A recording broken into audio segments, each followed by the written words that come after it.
Friends, स्वागत है आप लोग का एनसीईआरटी जोन में। हम प्राचीन भारत का इतिहास डिस्कस कर रहे हैं एंशिएंट हिस्ट्री में। एंशिएंट हिस्ट्री को मौर्यन पीरियड आज हम डिस्कस करेंगे। इससे पहले मौर्य के बारे में हम क्या क्या डिस्कस कर चुके हैं। लिटरेरी सोर्सेस क्या क्या मिला था, आर्कोलॉजिकल सोर्सेस जहाँ से पता चला था मौर्यन के बारे में, एडिक्ट्स वगैरह जो मिले थे अशोका के और भी मौर्यन राजा के, उसको उसको देखे थे हमने। उसके बाद ओरिजिन कैसे हुआ था, कहाँ से ओरिजिन हुआ था, किस कास्ट के थे, किस वर्ण के ओरिजिन थे, वो सब हमने देखा। इस वीडियो में हम तीनों राजा के बारे में डिटेल में डिस्कस करेंगे। चंद्रगुप्त मौर्य, बिंदुसार और उसके अलावा अशोक के बारे में डिस्कस करेंगे। उसके अलावा हम अशोक के धम्म के बारे में भी डिस्कस करेंगे। और क्योंकि धम्म को डिटेल में हम डिस्कस कर चुके हैं, लेकिन थोड़ा बहुत धम्म को कैसे अशोक ने अपनाया उसके बारे में हम डिस्कस करेंगे। उसका लेटर मौर्य भी इस वीडियो में ही ख़त्म कर देंगे। तो चलिए शुरू करते हैं।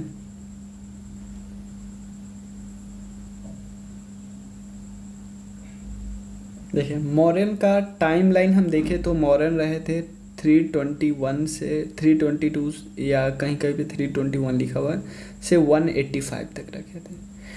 तो सबसे पहले आते हैं चंद्रगुप्त मौर्य। क्लियर। तो चंद्रगुप्त मौर्य का कोई ऐसा वैसा खानदान नहीं था राजाओं का।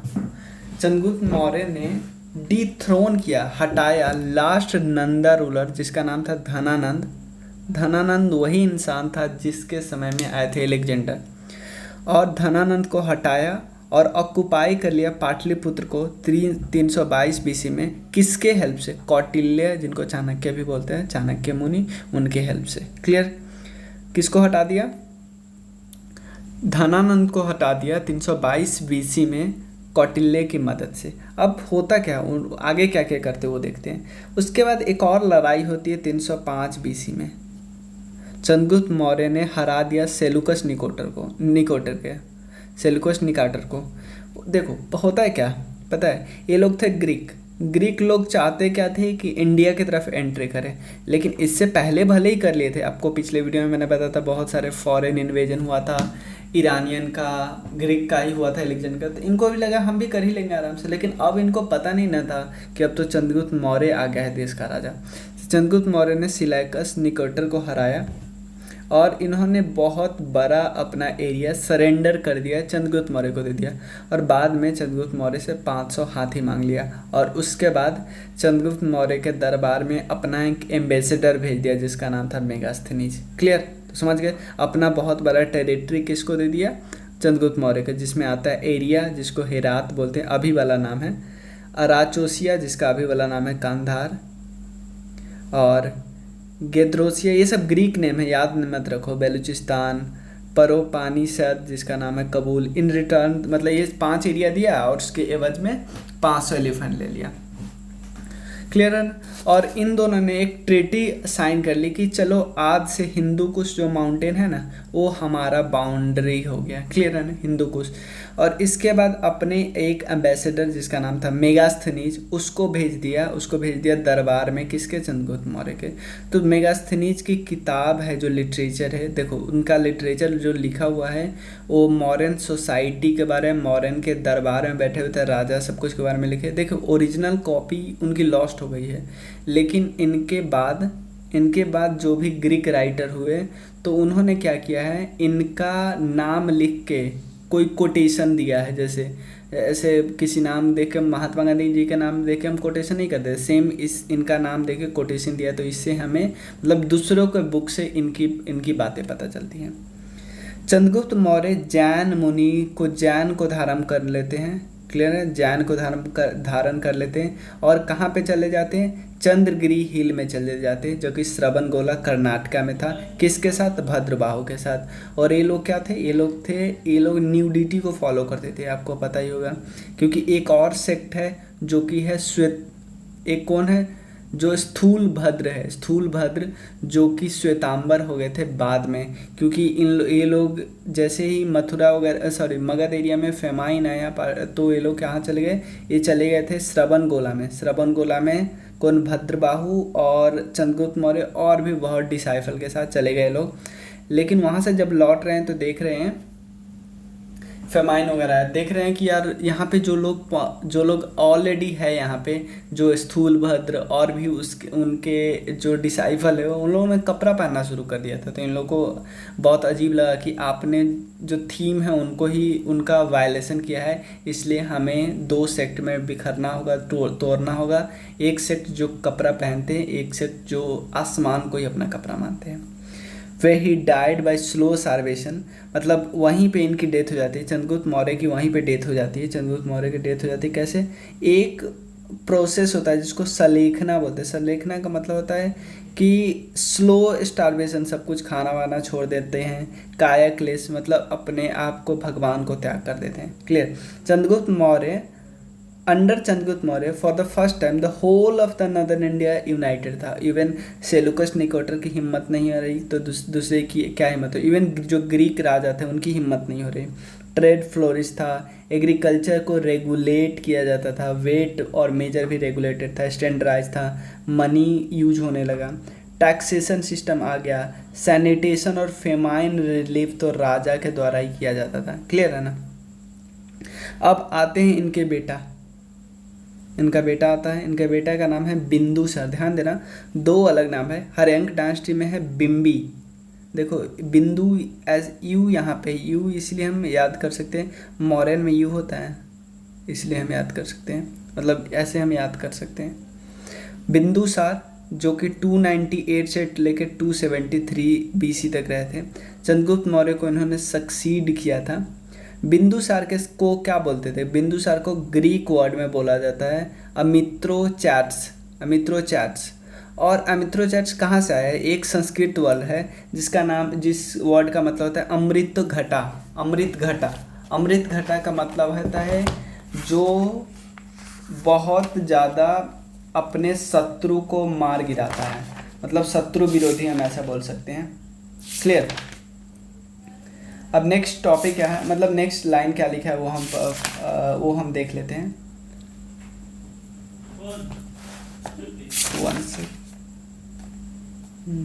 शत्रु विनाशक होता है इसका मतलब। Is said to have carried his arm to the Deccan, Deccan तक चला गया। बिंदुसार आस्क, बिंदुसार ने बोला किसको? एंटियोकस को। Antiochus one of Syria, Antiochus का राजा था, कि उसको बोला कि सर आप अपने यहाँ से कुछ मुझे वाइन भेज दीजिए, कुछ ड्राइड फिग भेज दीजिए और कुछ फिलोसोफर को भेज दीजिए। लेकिन एंटियोकस ने वाइन और फिग तो भेज दिया, एक खाने वाली चीज़ होती है, लेकिन पोलाइटली बोला कि सर हमारे फिलोसोफर बिकाऊ नहीं है। क्लियर है ना?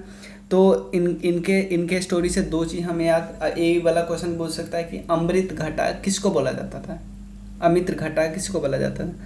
क्लियर है ना? और बिंदुसार ने पेट्रोनाइज किया आजीविका को। तो इनके फैमिली में ही द्वंद्व चली थी, पहला जैन, सेकेंड आजीविका, थर्ड आ जाते थे बुद्ध। अब थर्ड आ जाते थे अशोका। अशोका के बारे में देखते हैं। Ashoka, it appears from the available evidence, ऐसा बताया जाता है Buddhist literature mainly, that there was a struggle for the throne, मतलब जो सिंहासन के लिए लड़ाई हो गई प्रिंसेस में, क्योंकि बिंदुसार के बहुत सारे बच्चे थे तो उन प्रिंसेस में लड़ाई हुई, क्योंकि बच्चे एक माँ के थोड़ी होते हैं, बहुत सारे लोग शादी करते हैं, 50-100 शादी करते हैं, तो 100 बहुत सारे बच्चे थे।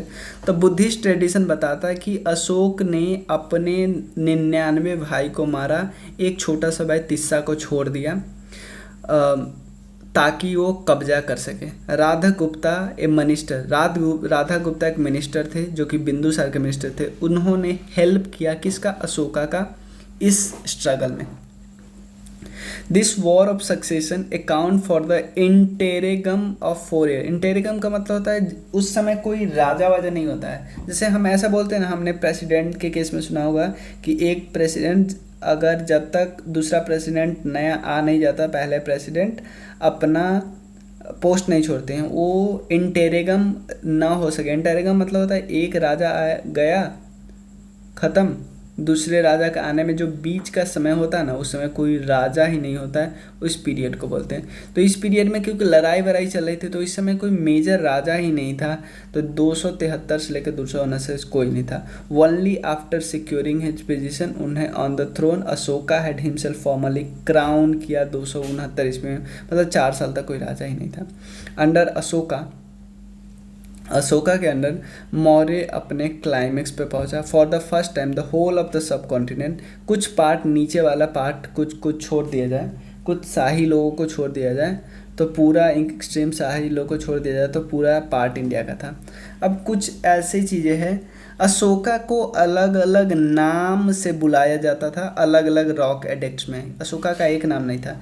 तो लेकिन क्या ऐसा क्वेश्चन आ सकता है? बहुत रेयर चांस है। जैसे कुछ इंपॉर्टेंट नाम है, जैसे प्रियदसी कांधार में लिखा हुआ है, अशोका मास्की माइनर एडिक्ट में लिखा गया है, और एक आ सकता है देवनाम प्रिया गुजरार माइनर एडिक्ट में आएगा। इसके अलावा बहुत रेयर चांस है। ऐसा नहीं कि प्रियदसी राजा मगध ऐसे नहीं आ सकते ना। अशोक वरदान पुराण में लिखा हुआ, ऐसे आ सकते हैं ज़्यादा से ज़्यादा। अशोक किसमें? मास में, फिर भी मैं बता दे रहा हूँ, कहीं कुछ भी हो सकता है ना। मतलब बहुत रेयर चांस है ना, क्योंकि आप खुद सोचो ना, मतलब अगर कोई क्वेश्चन आपको इससे बनाना होगा तो किस में बनाओगे आप? ऐसा थोड़ी आप बस नॉलेज चेक करना चाहोगे, तो आप ऐसा नहीं पूछोगे राजा अशोका देवाम्प्रिया, नहीं, कोई एक पूछ लोगे। जैसे देखो अशोका का कौन है? मास्की माइनर, अशोका जो लिखा हुआ है मास्की माइनर रॉक एडिक्ट में लिखा था। देवनाम प्रिया अशोका राजा किस में लिखा है? गुर्जर माइनर रॉक एडिक्ट में। उसके बाद राजा अशोका किस पे लिखा है? नीलतूर माइनर रॉक एडिक्ट में। उसके बाद राजा अशोका देवनाम प्रिया किस में लिखे हैं? सिंपल एक क्वेश्चन तो एक ये भी पूछ सकते हैं कि देवनाम प्रिया या प्रियादसी किस राजा के लिए वर्ड यूज होता था। क्लियर है ना? उद्गोलम माइनर रॉक एडिक्ट पे प्रियादसी राजा मध्य किस भबरू बैरत, और इसी पे तो लिखा था कि बुद्धिज्म में कन्वर्ट किए थे।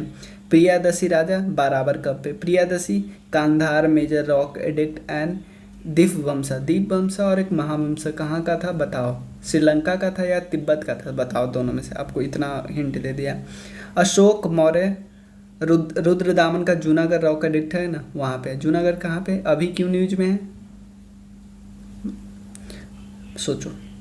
अशोक वरदान पुराण। क्लियर है ना? अब देखो अशोक लड़ाई जीता किससे? अशोक ने लड़ाई जीता उस, जब ध्यान देना 269 में आया और अब 9वां साल चल रहा था, उसने लड़ाई कर दिया किससे? 261 में कलिंग से। 9th ईयर ऑफ कोरोनेशन मतलब होता है जब राजगद्दी पे हासिल किया। The king was move by a massacre in this war therefore abandoned the policy of physical occupation. ध्यान देना, इतना ज़्यादा मार काट हुआ इस लड़ाई में कि जब अशोक घूमने गए फिर उन राज्य में, तो उन्होंने देखा जिस घर में मैंने एक मारा है उस घर में 5 मरा हुआ है। क्योंकि किसी फैमिली के मेन लीड मर जाएंगे तो फैमिली को बहुत जो मोरल सपोर्ट, इकोनॉमिक सपोर्ट ख़त्म ही हो जाता है ना। तो उन्होंने बोला कि चलो भाई अब तो मैं लड़ाई नहीं करूँगा, अब मैं फिजिकल ऑक्यूपेशन नहीं करूँगा, अब मैं कल्चरल कन्क्वेस्ट करूँगा, या मतलब दिल को जीतने का ट्राई करूँगा। ठीक है ना? तो इन अदर वर्ड ध्यान देना, ये बहुत अच्छा लाइन है। Bheri Ghosha was replaced by Dharma Ghosha. Bheri Ghosha actually होता क्या है मैं बताता हूँ। एक्चुअली होता क्या है, दोनों में हम ड्रम बजाते हैं, लेकिन इसमें ड्रम बजाते हैं कि भाई अब चलो लड़ाई स्टार्ट, लेकिन इसमें धर्म बजाने का मतलब भाई अब चलो स्टार्ट हो गया, हमारा बिगनिंग हो गया रिलीजियस डिस्कोर्स का, मतलब चलिए अब स्टार्ट हो गया पूजा, प्रीचिंग वगैरह स्टार्ट हो गया, तो इसको धर्म घोषा बोलते हैं, एक भेरी घोषा।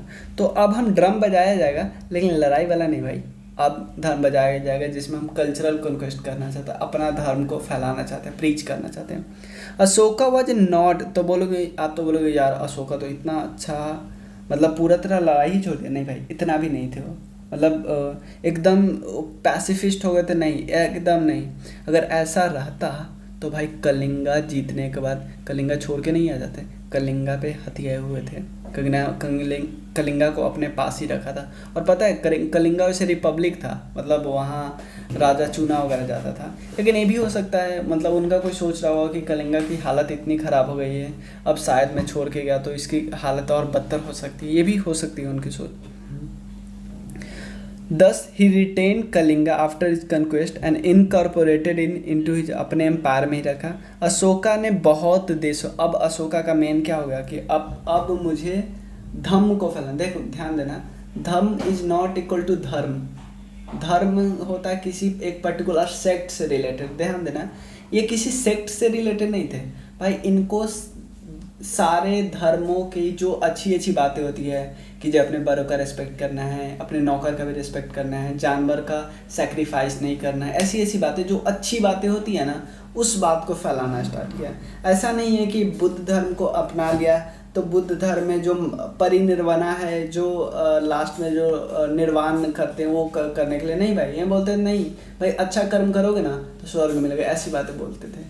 और ऐसी बात तो बुद्ध कभी बोले ही नहीं थे ना, स्वर्ग वगैरह का बात तो बुद्ध कभी बोले ही नहीं थे। तो अशोक ने अपने, क्योंकि अशोकों को फैलाना था, भले ही अपना धम्मा फैलाते लेकिन किसके नाम से फैलाएंगे कि भाई उन्होंने बुद्धिज्म को पैट्रोनेज दिया था, बुद्धिज्म के नाम से। तो Ashoka send mission to other kingdom, जैसे चोला, पांड्या पे, 5 state rule by Greek ruler पे बहुत है, एंटियोकस, सीरिया, फिलैंड्रस, इजिप्ट में भेजे, मैकेडोनिया में भेजे, सीरिया में भेजे, इस सब जगह भेजे। Be also know that he sent mission Sri Lanka में भेजे, साइलोन में भेजे, और स्वर्णभूमि, जैसे जो वर्मा है, म्यांमार का नाम पहले था स्वर्णभूमि, जल्सो part of south east Asia. तो मतलब हर जगह भेजे थे ताकि अपने धर्म का प्रोपागेशन हो सके। अब अशोका का धम्मा क्या है?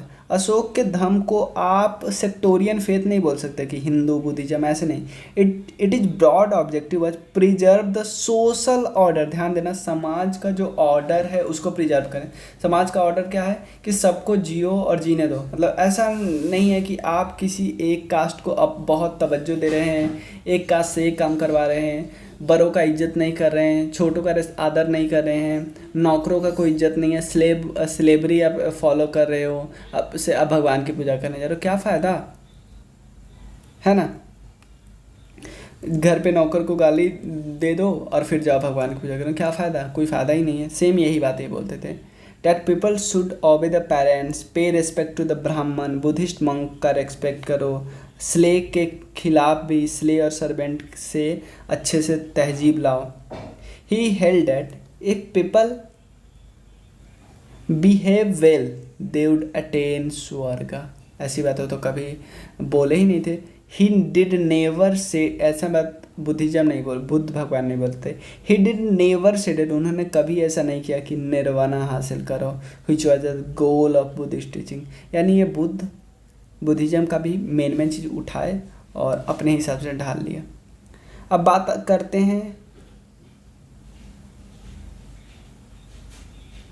हाँ, लेटर मौर्य का बात करते हैं। हाँ देखो, the Mauryan dynasty lasted 183 year. इसके बाद भी बहुत साल रहे थे, मतलब 232 में जब इसका डेथ हुआ था ना अशोका का, उसके बाद भी ऑलमोस्ट देख रहे हो 32 और 15 47 साल रहे थे, जिसमें टोटल 187 में 90 साल तो गोल्डन था, लेकिन लास्ट का 47 थोड़ा डगमगाया था। अशोका के डेथ के बाद क्या हुआ? मौर्यन एम्पायर का पहली बार डिवीजन हुआ। यही तो स्टार्टिंग होता है। जैसे डिसयूनिटी होगी, इधर से नॉर्थ वेस्ट से नीचे साउथ है वो भी अपना पांव फैलाने लगेंगे। वेस्ट पार्ट रूल करा था कुणाल, जो कि अशोक के बेटे थे, और ईस्टर्न पार्ट राज करा था दशरथ। उसके बाद क्या हुआ? लास्ट मॉडर्न रूरल थे बृहद्रथ, जिसको असैसिनेट कर दिया गया 185 BC में बाय उनके अपने कमांडर ऑफ चीफ। कमांडर होते हैं जो सेना के हेड होते हैं, उस जिसका नाम था पुष्यमित्र शुंग। पुष्यमित्र शुंग ने बृहद्रथ को एसासिनेट कर दिया, मार दिया, और अपना संग डायनेस्टी इस्टाब्लिश किया। क्लियर है ना। तो इसके बाद हम डिस्कस करेंगे संग डायनेस्टी। लेकिन कुछ हम कॉजेज देख लेते हैं कि क्यों आखिर ऐसा क्या हुआ कि डिक्लाइन हुआ। बहुत सेंट्रलाइज है इनमें से। कौन बोलती है? रोमिला थापर, JNU के प्रोफेसर हैं। पैसिफिक पॉलिसी था अशोका का, ये कौन बोलते हैं? HC Ray Chaudhuri. Brahmanical reaction, HP Shastri बोलते हैं, क्योंकि शुंग संघ जो थे ब्राह्मणिकल थे, तो क्योंकि ब्राह्मण को उतना तवज्जो नहीं जाता था, तो इसलिए उन्होंने रिएक्ट कर दिया। द पार्टीशन मौर्यन एम्पायर का, जो ईस्ट वेस्ट में पार्टीशन हुआ। वीक लेटर मौर्यन, बहुत कमज़ोर थे आफ्टर किसके बाद? अशोका के बाद। प्रेशर ऑफ मॉडर्न इकॉनमी पर गया। Neglect of the north west को खुला छोड़ दिया, भाई नॉर्थ वेस्ट को छोड़ोगे तो गए। अब यहाँ पे एक टेबल टाइप का दिया हुआ है कि मॉडर्न के किंग, जिसका मतलब कि जिसका अलग अलग नाम, मतलब modern king, other name of the king, और उसके एम्बेसडर कौन कौन उसमें आए थे। सबसे पहले चंद्रगुप्त में कौन कौन एम्बेसडर आए थे? मेगास्थनीज, जो कि सेलुकस निकोटर के थे, एंड बेबीलोनिया, मतलब सेलुकस निकोटर पर्सिया के थे और बेबीलोनिया से भी कोई आए थे। उसके बाद बिंदुसार में कौन आए थे? डिमाकस आए थे एंटियोकस सीरिया से, और डायन्योसिस जो कि थे इस जगह से, प्लोटनी इजिप्ट से आए थे। मतलब इतना, मतलब ऐसे नाम तो याद ही नहीं होंगे, और रहने भी देना, याद में करना, क्योंकि ऐसे क्वेश्चन आए नहीं हुए ना। क्योंकि अगर आप ऑब्जेक्टिव देखोगे, लूसेंट का ऑब्जेक्टिव, तो ऐसे क्वेश्चन नहीं आए हैं, तो नहीं ही आएंगे ना, मतलब ज़्यादा चांस है। हर अदर नेम देख सकते हो, क्योंकि अदर नेम जो अधिकतर नेम है ना, वो किसी न किसी विदेशी ने दिया था, तो ये तो और हार्ड होते हैं। तो ऐसे अगर आप इसको ऊपर आप एक बार देख सकते हो, और इसको मन हो तो आप छोड़ भी सकते हो। चाहे ये याद रख लो कि बिंदुसार को जैन टेक्स्ट में सिंह सेना बोला गया, ये याद रखो, क्योंकि हमारा टेक्स्ट है ना, तो इसलिए हम याद रख सकते हैं।